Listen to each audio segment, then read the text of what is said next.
la fête nationale du 14 juillet est associée dans la mémoire collective à la prise de la Bastille le 14 juillet 1789. Ce que l'on sait moins, c'est que la fête nationale du 14 juillet, ses bals, son défilé militaire, n'ont été instaurés qu'un siècle plus tard, en 1880. À cette époque, nous sommes sous la Troisième République. Et l'objectif des dirigeants français est de souder une nation divisée par 3 révolutions successives, 1789, 1830 et 1848. Une nation qui est aussi traumatisée par la défaite que vient de lui infliger l'Allemagne lors de la guerre de 70, défaite qui a vu la France perdre l'Alsace et la Lorraine. Une véritable humiliation. Eh bien, pour recréer l'Union nationale, les dirigeants de la Troisième République imaginent instaurer une fête nationale.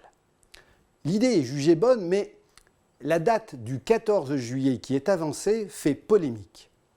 En effet, peut-on parler d'union nationale en adoptant comme acte fondateur de la nation française la sanglante prise de la Bastille, cette vieille prison médiévale qui symbolisait l'arbitraire du pouvoir royal?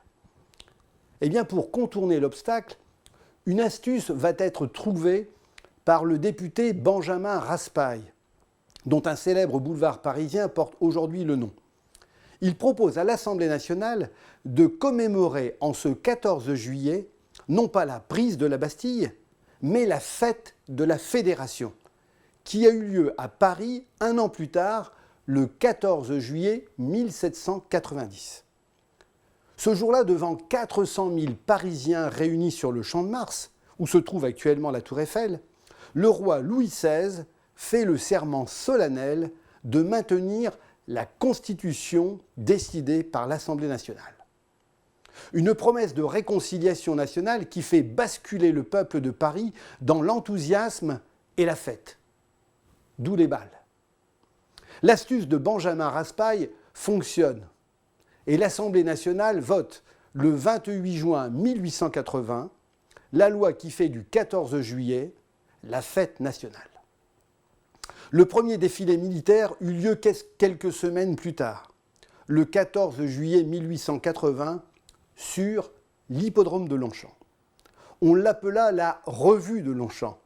Et de là naquit l'expression bien connue des militaires « T'es de la revue ?» Ce n'est qu'en 1919, 40 ans plus tard, que le défilé militaire du 14 juillet emprunta pour la première fois l'avenue des Champs-Élysées. Afin de fêter quoi? Eh bien oui, la victoire contre l'Allemagne. Un défilé exceptionnel qui passa sous l'Arc de Triomphe et qui fera dire à Clémenceau « Qui a vu ce jour a vécu ». Quelques années plus tard, à la surprise générale, le défilé du 14 juillet sur les Champs-Élysées fut remis en cause par le président Valéry Giscard d'Estaing. Souhaitant renouer avec la tradition révolutionnaire associée à la prise de la Bastille, il fit déplacer le défilé qui, en 1974, emprunta l'axe symbolique Bastille-République. Une initiative qui tourna vite court. Et en 1981, François Mitterrand renoua avec la tradition. La victoire plutôt que la révolution. Et le défilé militaire du 14 juillet repassa sur les Champs-Élysées. Une place qu'il n'a depuis plus jamais quittée.